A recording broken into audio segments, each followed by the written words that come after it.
All right, what's going on, guys? Fred with Spiritus Systems. Today I want to talk to you about gaining your natural point of aim with a pistole. Why is that beneficial to you? It just helps you alleviate trying to think about all these little fundamental parts of shooting and just being able to shoot. It's just natural to you. So natural point of aim is just the way it sounds. It's when I employ the handgun, I naturally just come straight to my eyes. And so whatever I'm looking at, the handgun is going to go right there. And if I speed up, it shouldn't change whatsoever. I should still have the same sight picture when I present it.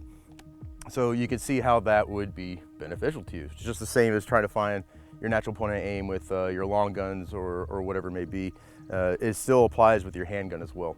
So you can run this super fast, whatever drill you're doing, and never have to be worried about trying to find your sights and putting rounds on target. This kind of gets into point shooting as well, which is something that I don't really recommend, but that's why people can point shoot, because their natural point of aim is just fucking perfect. Now, with this guy and how to acquire that, you can start dry and just do dry firing to figure out where you are presenting yourself to the target. So when you're doing it dry, or actually when you're doing this drill, you're closing your eyes. So I'm going to do the first one, eyes open, just to make sure that I'm still alive and breathing and I know what I'm doing. Okay, so for the rest of them, clear this out. For the rest of them, eyes will be closed, and I'm gonna press the trigger right when I think I need to. And as soon as I press that trigger, I'm gonna open my eyes and see where my sights are. Okay, so dry fire, eyes are closed, go, boom. All right, so when I did that, my sights are on the right shoulder, so it's pretty extreme movement from where I need to be. So the first thing I attempt to do to correct that is my feet. So right now I have a slight, my right foot slightly back from my left. So obviously if I do something like this, my hips are going to turn a little bit, and that might help adjust my windage when it comes to employing this handgun. So try it again, eyes closed. Oops, actually let me rack this sucker. Okay, I swear I've shot before.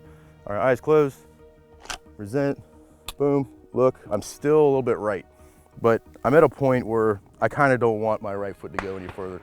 There have been guys that have done this drill, and right-handed shooters, they ended up shooting like this with their right foot forward, which is probably the opposite of what most of you guys have been taught. You know, you want a good fighting stance with your right foot back. There are guys that have shot like this, and that's just how they get their natural point of aim. I don't necessarily want to do that, because when I shoot with my rifle, you know, I'm typically hard out with the back, with my right leg back, and I just don't want to transition to my handgun and take a step forward while I'm doing that. I want to be able to shoot wherever I can. So the next step I can do is to actually adjust my elbow. And it's not to adjust your elbow, but it's actually to adjust your grip on your handgun. So I'm trying to fix this where I'm grabbing it. So I'm naturally coming here and grabbing like this. So maybe I can bring it in a little bit, or actually I'm gonna do the opposite. I'm gonna bring my elbow out, which adjusts my grip out a little bit, and that might bring it back into where I need it. So remember, adjust your elbow, but what you're really doing is adjusting your grip. So I'm gonna try this again. Last point where I had my feet. Okay, eyes closed.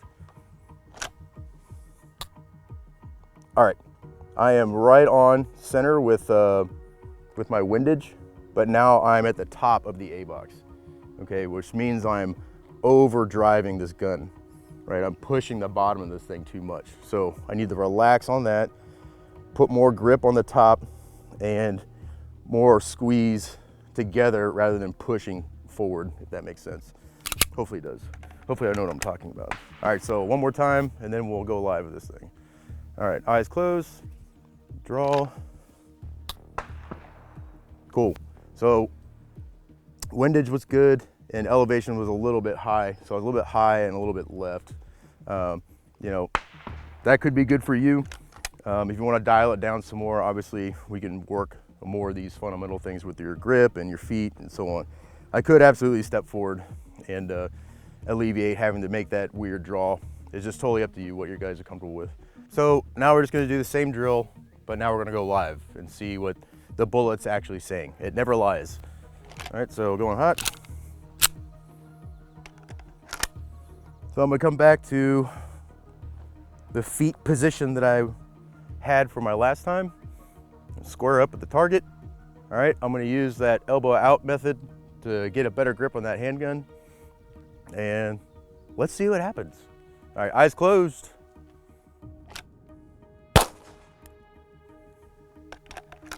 All right, so windage is a little bit right and elevation is a little bit high.